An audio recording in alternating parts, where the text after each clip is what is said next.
Well, as the popularity of weight loss medications continues to surge, many people are turning to new treatments like GLP-1 drugs for help. But while these medications are making headlines for their effectiveness in managing weight, new research is also suggesting they may have the potential to do more than that. Yes, joining us today to tell us more is Dr. Moa Chadpar, board-certified family medicine and obesity medicine specialist, completing extra fellowship training, we understand, and addiction services as well at Hartford Healthcare. Thank you so much for your time.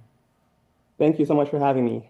This, of course, is a timely topic to discuss. We are seeing a rise in weight loss medications to refresh our minds. Can you just tell us what a GLP-1 is, what they are, and how they work to help people lose weight?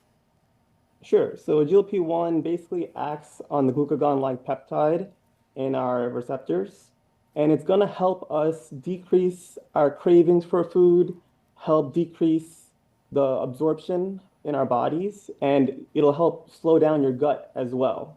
So that's some of the basics of what a GLP-1 would do.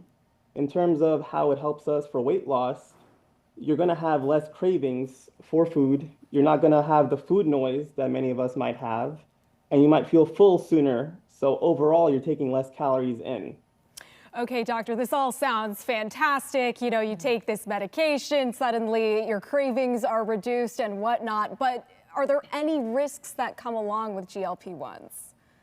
Sure, yeah, there are a couple of risks.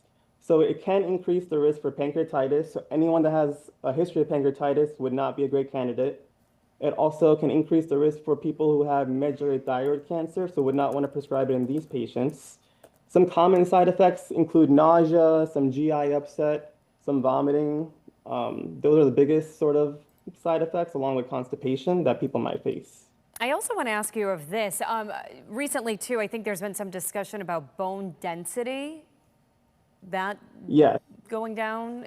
Tell us more about that. I know that's a new study as well. Yeah, there are some recent studies coming out showing that it can affect your bone density. A lot of it has to do with how much food you're taking in as well. Okay. If you have less intake, if you're not eating as much or drinking as much, then it can affect the density of your bones too. Okay, interesting. I am fascinated by that. I didn't know that.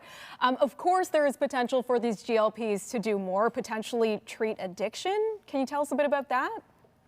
Sure. So a couple of things that are recently found for the new studies. So they have found that it can curb your cravings and the rewards in addiction. So it can help to treat addictions like opioids, alcohol use, smoking cessation. There are the new medications that recently came out, the Foundayo, which is an oral pill, and the oral Wegovy, that have also been helpful for both food for weight loss as well as for addictions as well. And why do you think this is, quickly here as we wrap up? Because I know you mentioned that these GLP-1s can help with the food noise. So is that something similar that we're seeing? It's just helping with the addiction noise, if you will? Yes, so it's going to help for your craving and the reward pathway in our brain.